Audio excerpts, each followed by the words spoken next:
And we said on Sunday that divine direction is the ways of God revealed to men. The ways of God revealed to men. If you understand God's ways, God's acts will be easy. The Bible said he made known to Moses his ways and to the people of Israel his acts. The people of Israel saw the dividing of the sea, but none of them could divide the sea except the one that knew the ways of God, except the one who knew how to hear from God, except the one who has seen God and his life was preserved. Divine direction is the ways of God revealed to men. Our heart's cry every day is, Father, may I know your will concerning me. It makes the journey of life very meaningful and very fruitful, because you will not end up dissipating energy on unfruitful things. Unfruitful things. It is not by looking that you find, it's by looking in the right direction that you find. If you keep searching for your key inside this place and your key fell outside, no matter how many lights you on, you won't find it until you go to where it is lost. Is someone hearing me? Dissipating energy. Why? Because you don't know where to look. Don't know what to do. I see a lot of young men, and the demise or the problem they are into is they don't even know what to try. Their parents is telling them something. Their friends is telling them another thing. The environment is saying another thing. And when you look around, the environment is saying if you want to blow and make it very fast, it has to be Yahoo. And they say there are ones you can do without killing anybody. So I'll be innocent. I'll just be stealing from people innocently. I will not do ritual. The environment is saying that. Nobody told you that, but you are hearing it. But nobody is saying it to you, but you are hearing it. Whatever you give your ear to, you will find an association immediately. You will naturally gravitate. If you want to be disloyal now, inside this place now, it won't take you 30 minutes. You'll find people like you. It won't take you 30 minutes inside this place now. Like right now that I'm preaching, you'll find it. Find it. The environment is speaking. Everything is talking. So which one should I incline my heart to? What should I commit myself? Sometimes pastor will preach, service, just serve. Pastor served and God has blessed him. So, but I'm serving, nothing is working. That I'm serving and there's no food on my table. I'll even serve and pray and yet nothing is working. So what is the issue? Is it my service is different from your service? What is the problem? Things are talking. When you know the ways of God, if you can be able to understand God. I preached on the first day of our 21 days fasting. I said, can God trust you with trouble? So many of you were not there. Can God trust you with trouble? How is it that high favor was high trouble? How is it that an angel came and told Virgin Mary, he said, you are highly favored of God? And from that moment till Jesus died, her life was in chaos. From that moment till Jesus died, from that moment till Jesus died. Sometimes even Jesus will look at her and say, woman, he said, I don't understand. I carried you for 9 months. At least, even if you don't want to respect, he says, call me mommy. Jesus never called her mother. At the Canaan land, when the wedding was happening, he said, woman, why are you disturbing me? My time has not come. When he was dying at the cross, even when Mary visited him in church with the brethren, they said, your mother. He said, who is my mother? Who is my brethren? And this woman was highly favored of the Lord. Highly favored. And he said, the thing that is in you is the Holy One. So God is no longer in heaven. God is living in my house. And yet, small boys came and arrested my son and took him to kill him. And my son that was supposed to be God They were stoning and beating him in my presence, and he died. It was not, maybe Mary's voice was among the voices that were shouting, if you are the Son of God, come down, show these people, show yourself now. Many people show them something. Just show us a little now. And he told Job, how is it that you are still serving God? I bet curse God and die. Maybe by cursing him, God will now feel pain and bless you and repent of his wickedness against you. The ways of God are past finding out. If you can understand him, can you hear God in the midst of trouble? Can you hear God? Can you still hear God? Can you still on an empty stomach still come and sing, I see you doing wonderful things for me. I see you doing exceptional things for me. And your stomach do, I see you doing incredible things for me. But I've not eaten, but they are mind-blowing, mind-blowing, mind-blowing. Satan says, stop deceiving yourself. You still say, I see you doing wonderful things for me. I see you doing exceptional things for me. I see you doing incredible things for me. They are mind-blowing. Mind-blowing, mind-blowing. I don't need to understand what God is doing, but I trust him. The way to follow God is to trust, is not to understand. You are not hearing me. The way to follow God is to trust. It is not to understand. Because Bible says the foolishness of God is wiser than men. You can't comprehend it. Comprehend it. That's why they said the principles of the kingdom is too much for a layman to understand. How is it that Jesus was teaching and he said the way to live is to die? How can I live when I am dead? He said he that wants to keep his life should lose it. The way to keep your life is to lose it. But he that is fighting, it is my life, it is my life, it is my life, it is my life, it's the same, shall lose it. Shall lose it. The way to follow God is to trust, is not to understand. Because you can't understand he that made sense. The one that created sense cannot be comprehended by sense. You can't use sense to understand God. That is why, because you live in a soulish realm which operates by sense, you need trust. You need spiritual sense. Even your spiritual antenna cannot reach where he is. So all you just need to do is to trust him.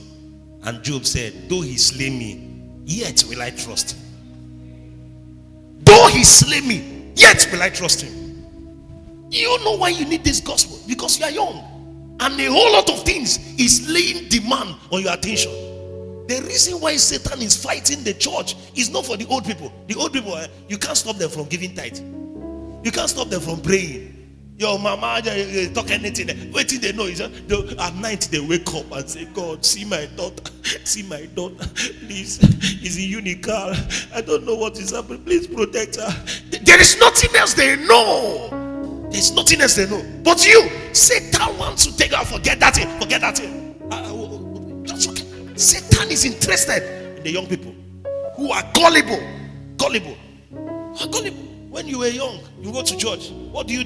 They are teaching. You are busy playing up and down, playing up and down. So the foundational training that will make you grounded is not there. It's not there. There's somebody here now. Ask them, what's John 3:16? The person will know. If you say it's a lie, let me try. Who says it's a lie? Let me try. Even the person that says it's a lie will not know it. Even if you know it, as I ask you, you forget. You see some young believers, young people, when you pick an 8-year-old boy and he will recite the Quran for you, and you want to convert him to what? To what you don't know. Convert him to what you don't know. You are not even sure. What you are saying now, you are not sure. That's why once they come and start saying one thing, you say, it's true, it's true, it's true, it's true. How can you convert something to believe what you don't believe? You don't even trust in what you are doing here. I'm just doing it for ceremony. Some people come to church for, that's why one small offense. Nah, you're not in love. You're just a passerby. Just a passerby. You're just passing time. It's one of the things. Divine direction is enshrined in divine wisdom. And divine wisdom is enshrined in the fear of God. He said, for I have made my ways known to Moses. Why? This Moses fears the Lord. This Moses, he fears the Lord. This Moses, he fears the Lord. So I have made my ways known to him. He understands God. When God is thinking, Moses quickly understands. When God wants to do something, he quickly... Moses understood God's compassion. That's why he fed on it. When God said, come off a road, let me destroy this road. He said, God, kill me. Remove my name from the book of life. He understood the compassion of God, that he did not come to kill, but he have come to give us life abundantly. Moses saw this gospel that Jesus will preach over how many years to come, and he preached it. He understood God's love, and he said, God, I know you can't remove my name, but instead of you to destroy this people, he said, remove my name from the book of life, but preserve the life of this people. Divine direction is enshrined in divine wisdom. And divine wisdom is an offshoot of the fear of God. I know how wise you are by how you reverence and fear God. How you reverence and fear God. You don't come to the house of God casually, unintentionally, doing anyhow. There's someone in church. I heard the story of a man who, if it is money, he had money, by the name John D. Rockefeller. Those days, one of the easiest way to make money is to have an insurance company. The easiest way. Because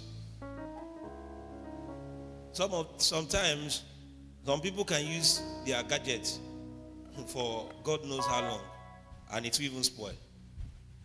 But if you insure your property, you'll be paying insurance monthly, whatever it is, as the case may be, depending on the agreement.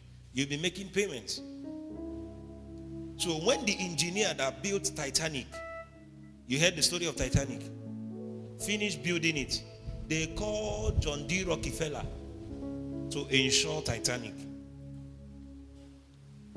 It was free money. The money was not going to be smiling. Free money to insure such a massive ship that can take over 1,000 persons. Apart from everything, every cargo and everything it is carrying. And they say Titanic is indefatigable. They say Titanic, indefatigable. The engineer even came and boasted and said, even God cannot sink it. Even God cannot sink it. When John D. Rockefeller heard, come and insure Titanic, he was happy and he was coming until he heard again that somebody has equated Titanic with God.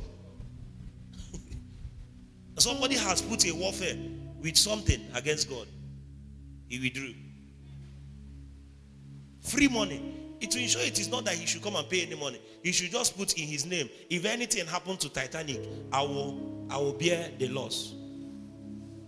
So now they will be paying the insurance money to him. That's all. Come and sign, that's all. And enjoy free money. But the moment he heard that somebody has boasted and said that even God cannot sink Titanic, even God cannot sink it, he withdrew. The first trip, it was not 2, it was not 3, it was not 4. It was not after 25 businesses. The first trip, one ice block sank it. Ice block. Just as the Titanic was going, some water said, "Nah, let us come together, and we don't want to separate. Let all these fishes not separate us." Some group of water just decided to come together and stay in one corner. Somebody say one corner. As they were in one corner and Titanic was coming, and the ice block was saying, "Better change location, or don't come here." And it was coming, and ice block was watching. It was coming, ice block was watching.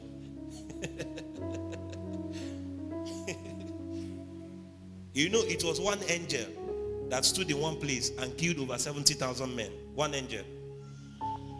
They were not seeing the angel, but they were dying.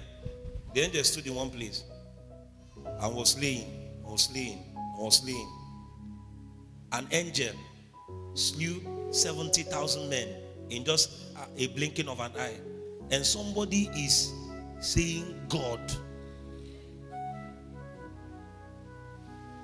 Some people encounter foul spirits. They are going for deliverance. Foul spirit. You were dreaming where chicken was pursuing you. You couldn't sleep at the night. These are the last days. Anything will be happening. Do you understand me? Anything, God can allow anything to happen. But all of them are written in the scriptures. He said, "And he shall speak great words against the Most High." Did you see? And the Most High shall react. The Most High knows how he does his things. He's the Most High. Where God is, there is no other high. God is the end of highness.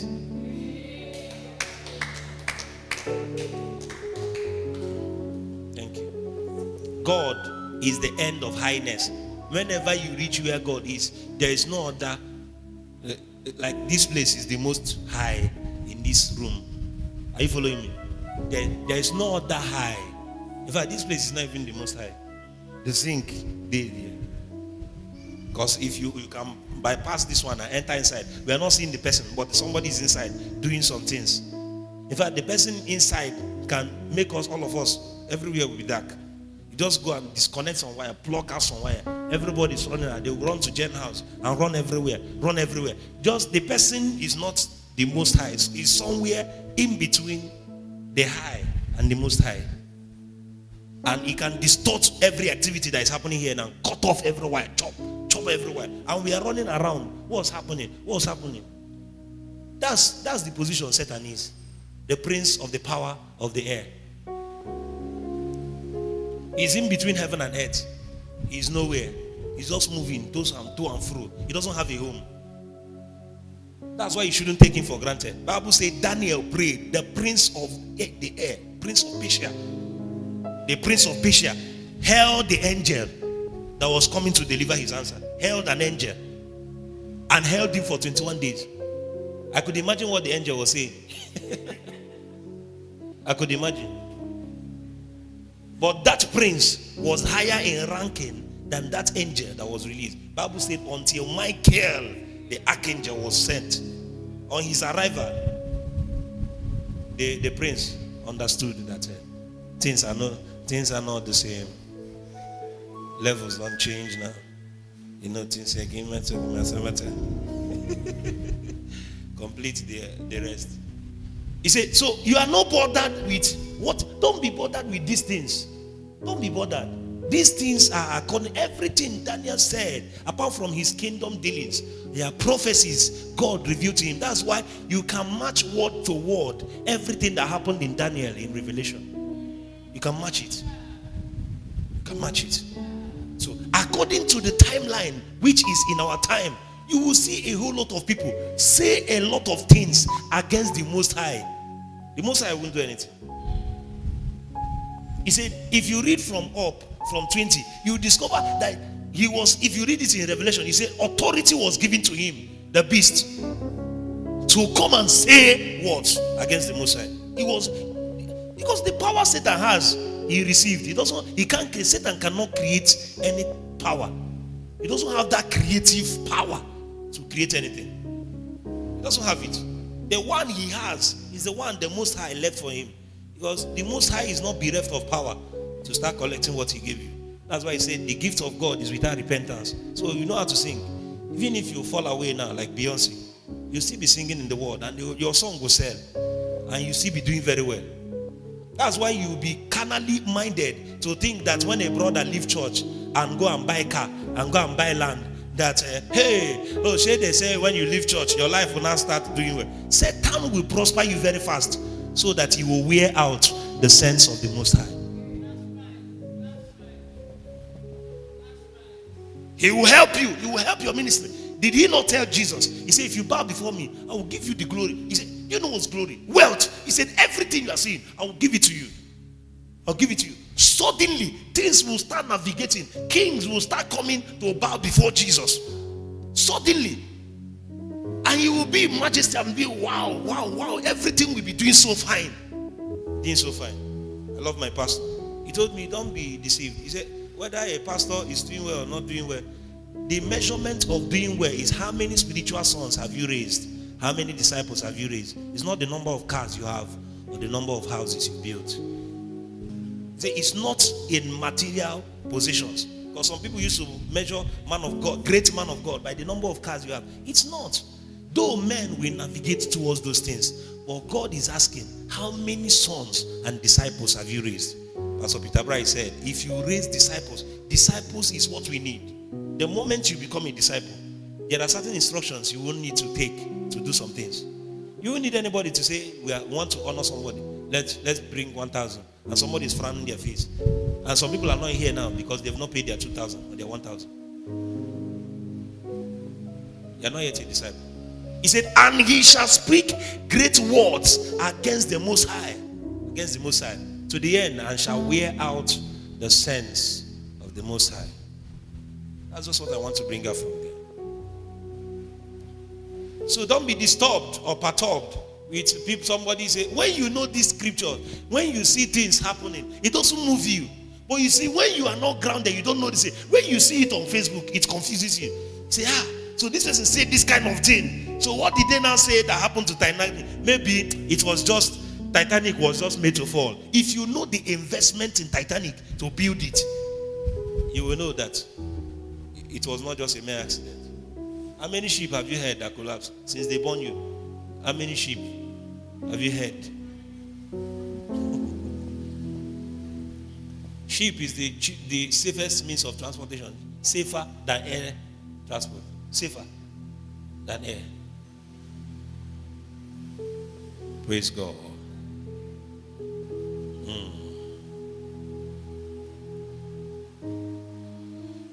The definition of fear is a distressing emotion aroused by impending danger, whether the threat is real or imagined.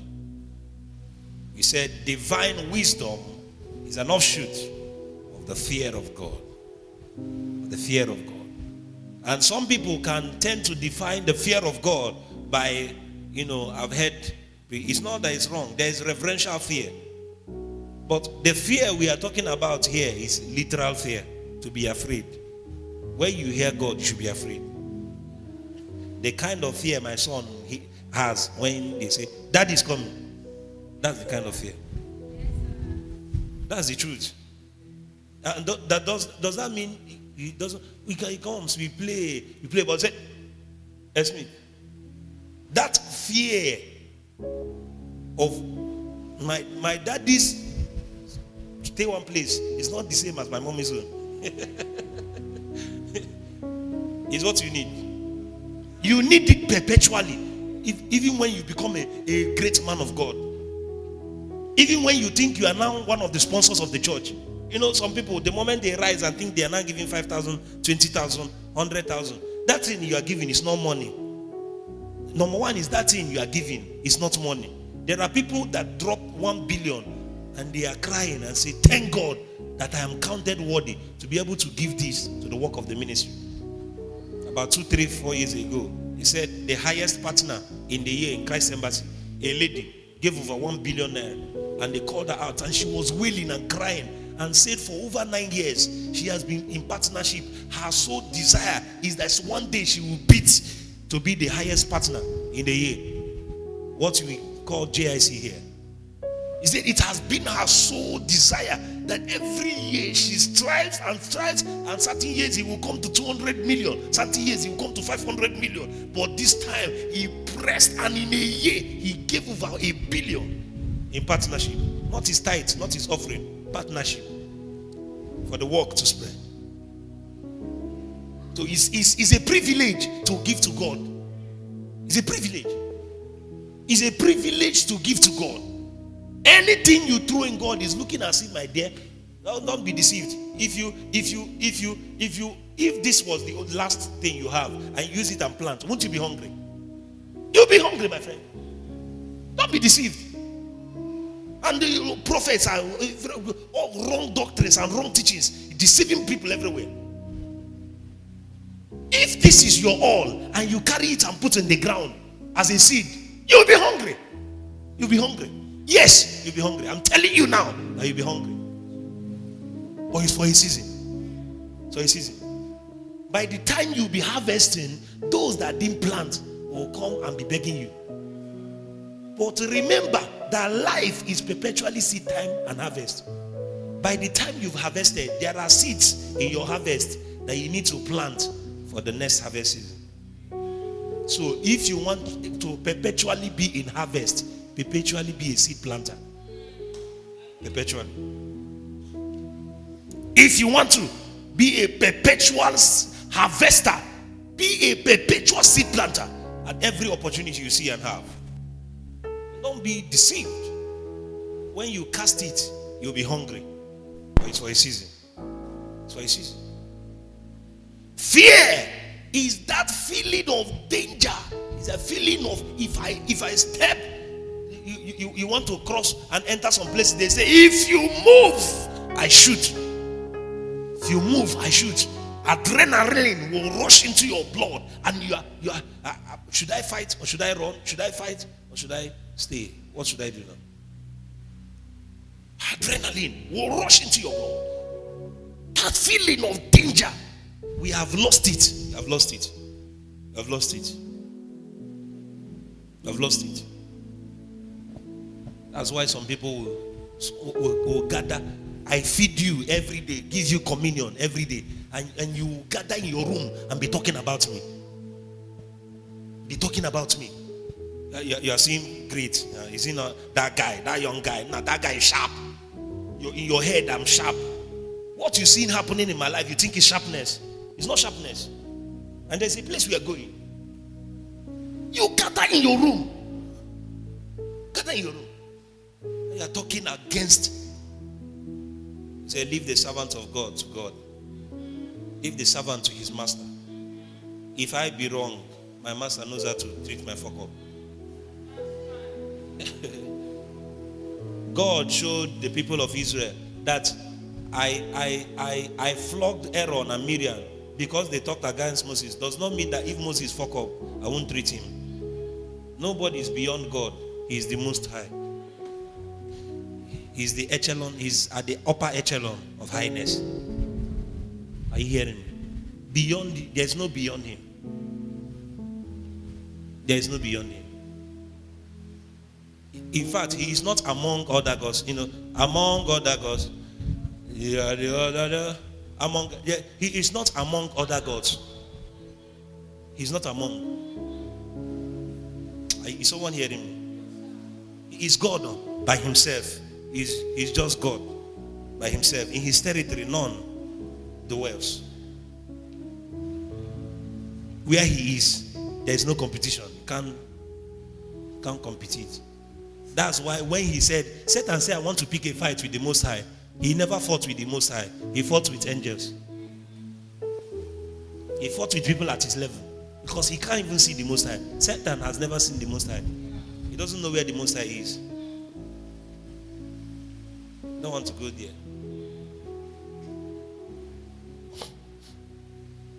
He said, no one, Jesus was telling, he said, no one has ever seen the Father at any time.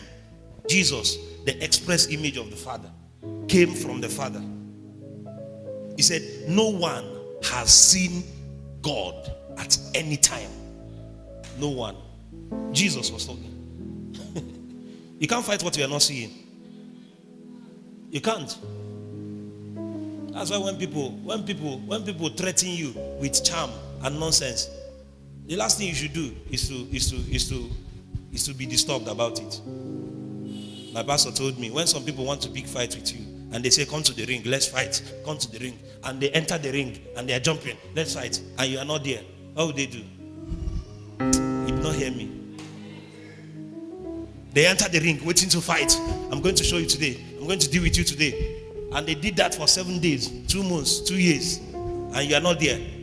You are busy doing your assignments, going everywhere, preaching the gospel, discipling nations. When they finish jumping up and down, they'll go home. And he said again, he said, the wind blows where it listed. Can you fight the wind? He said, so is everyone that is born of the Spirit. Such is everyone that is born of the Spirit. You can't fight me. I am the wind. Can't be beating the wind. Oh, I want to beat the wind. That's what Satan did. You want to pick a fight against the Most High that you can't see. You need to have that fear when the name of the Lord is mentioned. You need to have that fear. That's why Paul was teaching them. He said, there is a way to behave in the house of the Lord. There is a way to behave. It's a way to behave. Don't need to say, we are free, we are free. Yes, you should be liberty. That liberty is not stupidity. That liberty is not foolishness. Oh, we're not talking of reverential fear. Reverential fear is different. We're talking of fear. You should be agitated when the name of the Lord is mentioned. That's what it's called. The fear of God is the beginning of wisdom. Let's read the scriptures and see what Jesus told them.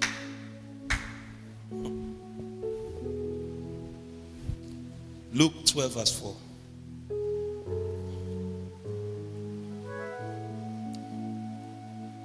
Luke 12 verse 4.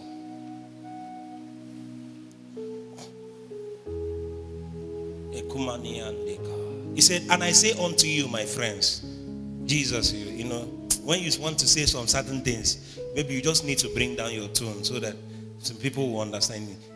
At this point now, he didn't want to call them brethren or sons and daughters or disciples or apostles. He said, my friends. Are you listening to me? Sit down. He said, and I say unto you, my friends. You know there are certain things you are afraid of. Like if they say unknown government now, they say Boko Haram.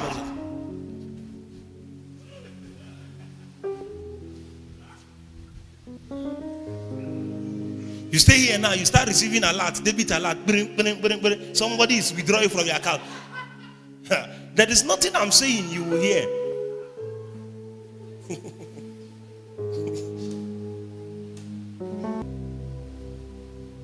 He said, I say unto you, my friends, be not afraid of them that kill the body.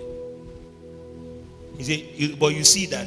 Okay, do you see that thing, that feeling you have when such people come around you? He said, if that is fear, it's okay. But he said, and after that have no more that they can do. That's the highest they can do. Verse 5. He said, but I will forewarn you. Anama warn, okay. Say somebody, Anama warn, okay. If you didn't hear anything today, just remember Anam a warn, okay. See again, see Anama warn, okay. I'm teaching you Igbo. Let me be learning it small. See Anama warn, okay. Tell somebody, say Anama warn, okay. Anama jiggy warning. Say it. Jesus is talking. Jesus is the one. Jesus Christ, Elohim and Adonai. He's the one talking. He said, but he said, yet nobody has seen God at any time. It's only the Son that have declared him. It's only his Son that have declared him. He said, but I forewarn you, whom you shall fear. He said, if there is anybody you should be afraid of, he said, is this entity I want to tell you about. He said, fear him, which after he had killed, had power to cast into hell.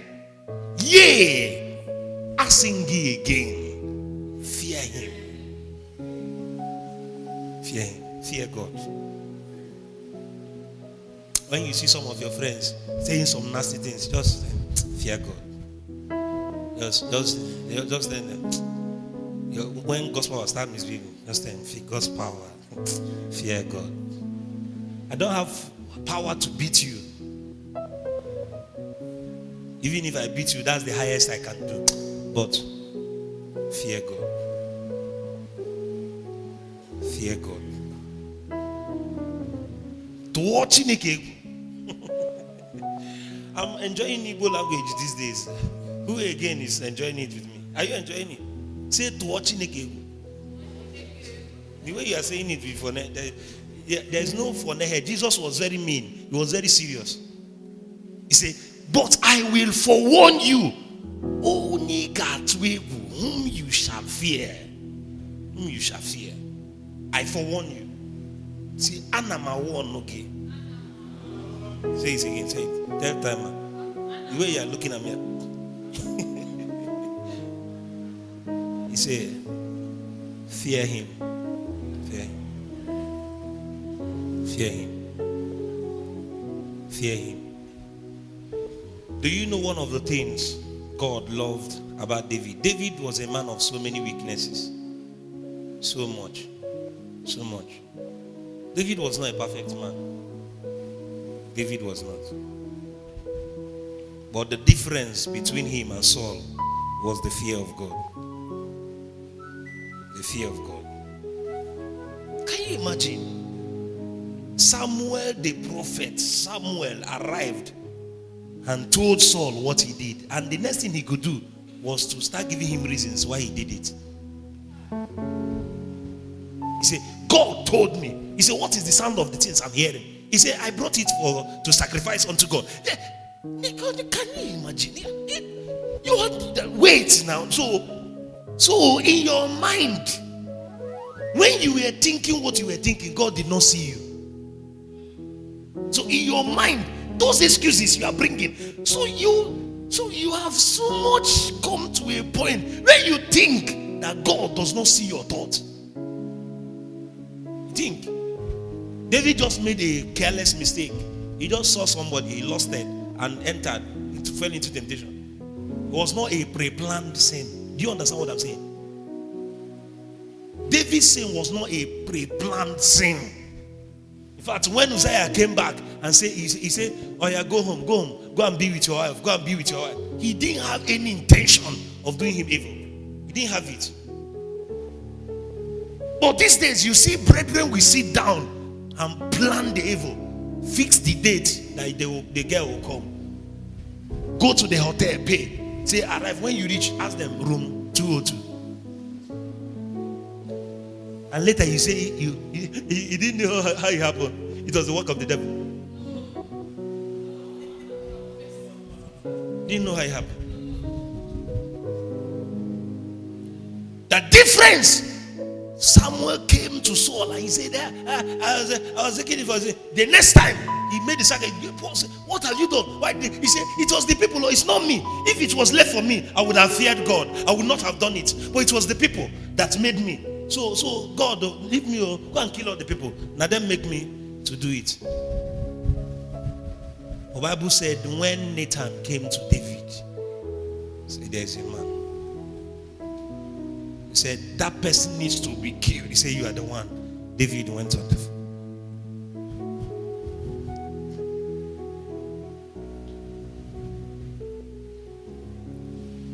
He went on the floor and prayed and cried in dust and sackcloth. He said, Lord, forgive me. Forgive me. He so much feared God that when his son was against him, chasing after him, and one of his mighty men wanted to kill him, he said, no, please. What are you trying to do? I'm still talking about that I'm sinning against God. I don't know whether God is watching. And you want to kill someone on top. He said, please, don't try it. Don't try it. Let him curse me. Maybe God allowed him to do it. So, if God chose a useless man to insult me, it's fine. So far, it's God. So far, it's God. So far, it's God. So far, it's God. David so much feared God that a man stood up, went into the Saul killed some of the prophets. Where he was looking for David. He was looking for David. He had no fear. It was that terrible. But David had the opportunity. He said, look at Saul. Joab said, strike him with just one beat, just one power to his chest. All he could do is to say, and die. He said, far be it from me to touch whom God's oil has come upon. So I can't try it. He was even willing that he cut his clothes. He had to cut it to tell Saul that his life was in his hands, but he didn't touch it. The fear of God. He said, I have found a man after my heart. After my heart. You see, if you want to enjoy your marriage, fear your husband. Whoever you marry. Women, are you hearing me? That fear, let it be there. Because you see him naked, you see this one, the one serving him food. You people can gist and quarrel sometimes. You now start thinking you people are mate. If you keep that fear there and he knows, there is nothing you want of him that he wouldn't do for you in his capacity. But why there is loggerhead, and everywhere, everybody's fighting and pushing, and they are fighting and quarreling. And what is the issue? This one wants to be right, and this one wants to be right. Fear the Lord. Fear the Lord. Fear the Lord. Fear the Lord. Fear the Lord. Fear the Lord.